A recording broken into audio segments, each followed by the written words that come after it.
Yo!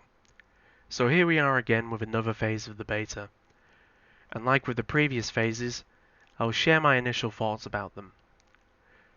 So there is a lot of changes this time around, and it will probably be a long one. I'll be going through each change individually and give my thoughts on them before I move on to the next. So let's start. Our characters can now be leveled to 60. Originally I was a bit concerned about this due to the realm being split into two realms, and it would be very hard to find raid groups, since not a lot of people are playing the beta this passionately, I would say. But more or less, they are watching it on streams and recordings on YouTubes. However, my concerns are not really warranted, since there is a change at the very bottom of this page that fixes the problem. Next up, we have the Adventure Awaits buff, now granting additional experience for dungeon quests and elite flagged quests. I think this may go well in terms of encouraging more people to group up for elite quests and dungeons for the quests and not just for the mobs, which of course will increase the social aspect of leveling that most people saw in Vanilla and Classic. Even if you sacrifice the time of getting to 60 a little bit faster and only a smidge faster, it can have huge benefits to the social part of leveling that most people loved in Classic and Vanilla. So of course most people would prefer leveling to be the same or faster or even slower, but it is what it is. We will definitely have more of an opinion on it when we've all done the first season of Classic Season of Mastery. Overall, I think this is good, but we'll have to see like most changes. So next up is an interesting one. High Elf Watchers making appearances in Undercity and Ironforge for Soul of Iron. After quickly looking inside of Undercity on my Undead Rogue, I checked and got a buff called Soul of Iron, Never Known Defeat. From the looks of this, I believe this is a buff that everyone can take when you will lose it only if you die, or perhaps you'll get a debuff if you died. I believe this is to verify if someone has completed their full hardcore journey or not, without dying and stuff. I'm guessing this buff is to verify that you didn't die. I don't know how it works fully yet. I'm not a hardcore player myself, but it's nice to see a community getting some love. So overall, I think this is a good addition. So next up we have the world buffs such as Rallying Cry of the Dragon Slayer, Warchief's Blessing, the ZG buff as well, and the Diamol buffs no longer being able to used in raid instances. So first off, I personally believe this is good since I come from using both world buffs and not using world buffs in raids. Depends on the raid leader in general. But having raid buffs like this really cemented that the raids was going to be really fast and easy. For a speedrunner, this was great because you could just keep trying to beat your old times like an actual speedrunner. And you could use 40 people to try and min-max all of the speedrunning times. But for the majority of the raid community, generally just wanted to raid. And considering this time around it's supposed to be focused on harder raid encounters, it has to drop the world buffs. I know personally I'm going to miss them because I always loved dealing damage with my world buffs and then instantly overfretting and dying as a warrior. I'm guilty of that. But generally it's nice. It's nice to have the world buffs, but it's sad to see them go, and I understand why they have to go. And I know a lot of people don't really like wasting hours of their time to get all the world buffs just to raid log and not be able to use their character until the raid's time. I understand that, I understand. I just have a bit of like feels for it, but I understand it. Overall, I think this is a good decision, really. It's meant to make the raid harder, the raid encounters harder, so I think this is a good choice in general. So next up, we have the debuff limit. The debuff limit on enemy units is no longer capped at 16. One of the delayed changes finally makes an appearance, really. Who knows if this will bring out meme specs from the dust or give more classes more abilities to use on raids without fear of removing another person's debuff.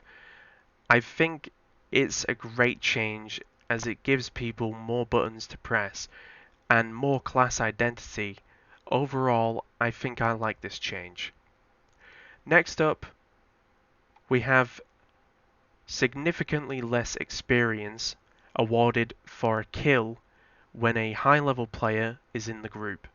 This is clearly a deterrence for player boosting and botting, I'd imagine, making sure that if someone tries to get boosted in an instance, the XP game won't be worth the gold they pay for to deter boosting, and they will eventually think the best way of leveling is just to level the normal way, really, by leveling, by questing, and killing mobs and stuff like that.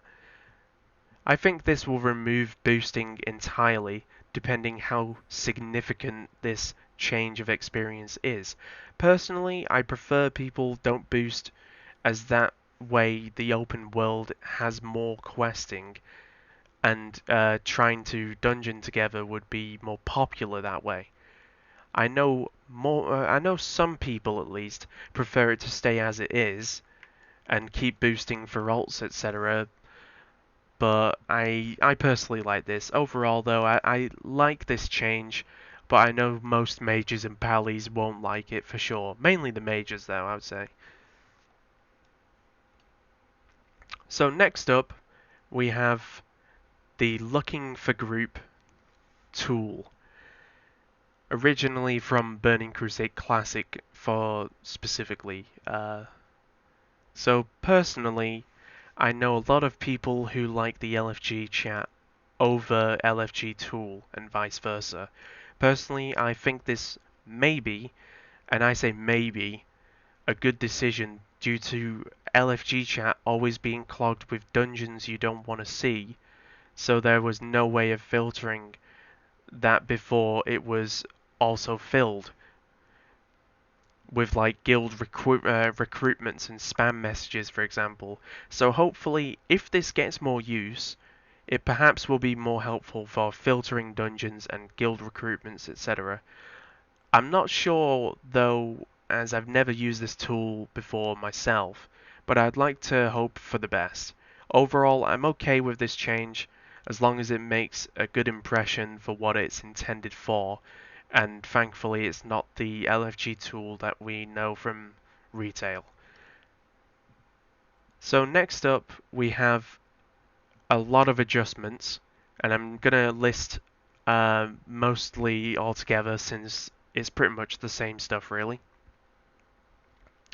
So the biggest change here in this patch is the adjustments to enemies within dungeons of Stratholme, Moradon, and Zul'Farrak, with some being immune to snare roots for certain periods, and some gaining movement speed buffs after being CC'd, and also with some CC resetting their speed buffs and immunities. And also, Zul'Farrak in particular, dropping less stuff in the zombies' graveyard and redistributed into other mobs in the dungeon. So, a huge change with a lot of information.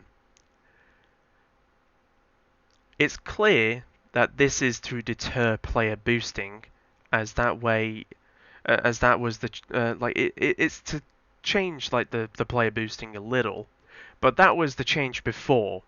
This one really is to affect how people can farm dungeons as like a mage or a paladin, but mostly mage.